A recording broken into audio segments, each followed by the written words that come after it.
I'm Emma and I played Ange in this performance of Abigail's Party. Hello. Hiya, this is Sophie. I played Beverly in Abigail's Party. Hello. What do I remember from Abigail's Party rehearsals? Well, not a lot. Awful. Being part of Abigail's Party was so much fun. I played the role of Sue, or Xiao, as you'll hear it a lot in the performance. In 2015, I played the role of Tony in Abigail's Party. But I've got some amazing, I think they all do have some amazing stories of the show. Thinking back to Abigail's Party, my main memory is just of how much fun we had the whole way through the rehearsal process and the shows as well. We had the best time making this show. It's probably the most fun I've ever had doing a show. It was just the funniest thing I'd ever been part of. Just thinking about it now is making me laugh.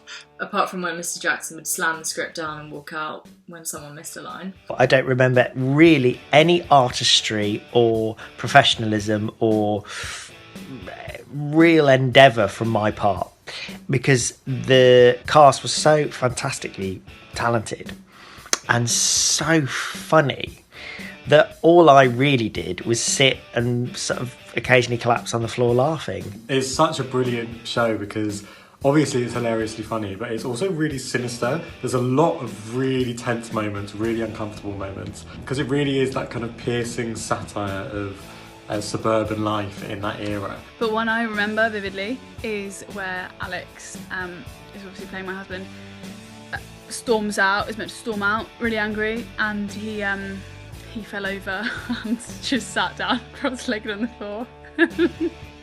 One of those really tense, uncomfortable moments is when Lawrence runs on stage in an argument with Bev and pulls a knife out from the kitchen, and it's a bit like, oh, is he threatening her? It gets really, really uncomfortable.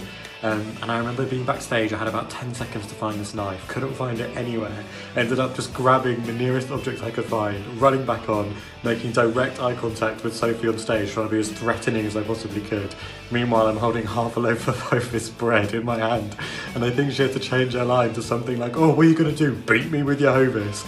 We brandished baked goods as weapons. There were slip-ups, like literal slip-ups, and some crazy chaos happens in this show.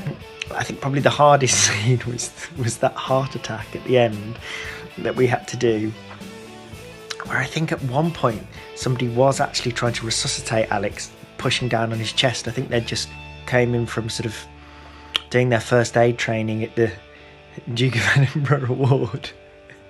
I think we had to stop that at some point and said, don't push so hard on his chest. Like one night I remember Kaylee dropped an olive into someone's drink and there was crisps everywhere, you know, like kind of people tripping down the stairs. During the live performances we used real food on set. I was offered an olive using a cocktail stick, but on this particular occasion someone had clearly been snacking on them off set or something, because there were hardly any left and they were all like gathered at the bottom. I couldn't reach it with the cocktail stick, so I proceeded to try and fit my hand into this tiny, thin, long jar. And I could just feel everyone on set around me trying to keep it together. I don't know why I didn't just change the line to, no thank you. I don't even know if I managed to get the olive in the end. I hope it's not the performance that was recorded. From the rehearsals all the way through to the show day, I felt like I just didn't stop laughing. Well, then we brought in the costume. Oh my God. And that was, we absolutely falling about laughing again then. Sophie in that jumpsuit. It's just... I mean, we're streaming this online, so Sophie, if you do have a boyfriend, I mean, for God's sake, don't let him watch this production, because he'll think you're completely mad to wear that publicly. I can honestly say that some of my most cherished and funniest memories from my entire school career at RGS were made in the making of this show. God, Alex, we put you in some terrible costumes over the years, didn't we? It was really hard to let go of this one and let go of these characters, because we all just became so fond of each other, both in and out of character. We had a really small team and our rehearsals were always so funny. The five of us as a team, we We all gelled so nicely. For me, it was the people I did it with as well. Love them all dearly. I can't wait to relive all the memories and watch it again. None of us have ever watched it back, but hopefully when we do get the opportunity to watch it back on Wednesday tonight, we'll be able to see how much as a cast we just gelled, and it kind of always felt real. The humour, the awkwardness, the tension, it just gelled, and it was the best. It was a total joy to do that show. Everybody in it was not only very funny and very talented, but also really lovely. I hope you enjoy it as much as we did doing it. It was really amazing memories, so I hope you all have fun. Thanks.